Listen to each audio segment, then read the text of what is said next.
வணக்கம், welcome back to Thoothukudi cooking. இன்றைக்கி நம்ம பார்க்க போகிற ரெசிபி ரொம்பவே சத்தான பாசிப்பயிறு தோசை. இது செய்கிறது ரொம்பவே ஈஸி, அதே நேரத்தில் ரொம்பவே ஹெல்த்தானது, ரொம்பவே டேஸ்டானது. வாங்க எப்படி செய்யலான்னு பார்க்கலாம். அதுக்கு 200 கிராம் அளவு பாசிப்பயிறு எடுத்துருக்கிறேன்.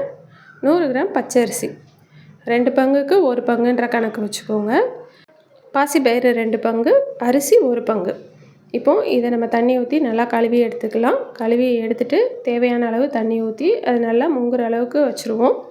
இது 6 மணி நேரத்துலேருந்து 8 மணி நேரம் வரைக்கும் நல்லா ஊறணும். ஊறினா தான் நம்மளுக்கு தோசை நல்லா சாஃப்டாக வரும். இப்போ 8 மணி நேரம் ஆகிருச்சு. தண்ணியெல்லாம் நல்லா வடிச்சிட்டு இன்னொரு தடவை கழுவிட்டு மிக்ஸி ஜாரில் சேர்த்துருவோம். இது கூட 3 பச்சை மிளகாய் சேர்த்துருக்குறேன். கொஞ்சம் இஞ்சி, இது பெரிய பெரிய பல்லாக வெட்டியிருக்கேன். நீங்கள் கொஞ்சம் சின்னதாக கட் பண்ணிக்கோங்க, அப்படின்னா இன்னும் நல்லா நைஸாக அடிப்படும்.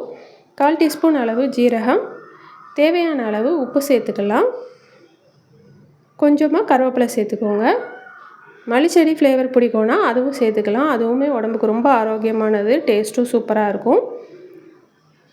இதில் நம்ம தேவையான அளவு தண்ணி ஊற்றிக்கலாம்.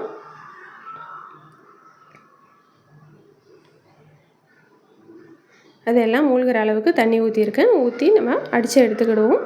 இப்போ நல்லா அடித்து எடுத்தாச்சு. நம்மளோட தோசை மாவு ரெடி ஆகிட்டு இதை ஒரு பாத்திரத்துக்கு மாற்றிடலாம். மாற்றிட்டு தேவையான அளவு தண்ணி ஊற்றி தோசை மாவு பாத்திரத்துக்கு கரைச்சி எடுத்துக்கிடுவோம். இப்போ இது கொஞ்சம் திக்காக இருக்குது. அடுப்பில் கல்லை காய வச்சிட்டேன். கல் நல்லா காஞ்சிருச்சு. நம்ம தோசையை ஊற்றி எடுத்துக்கலாம்.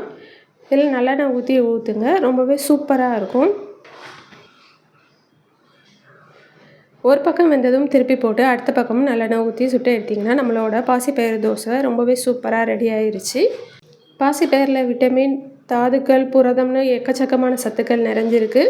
அதை நம்ம ஊற வச்சு சாப்பிட்லாம், அவிச்சு சாப்பிட்லாம், இந்த மாதிரி தோசை செஞ்சும் சாப்பிட்லாம். டெய்லி ஒரே மாதிரி தோசை செய்கிறதுக்கு இந்த மாதிரி செஞ்சு பார்த்து சாப்பிட்டு எப்படி இருக்குன்னு சொல்லுங்கள்.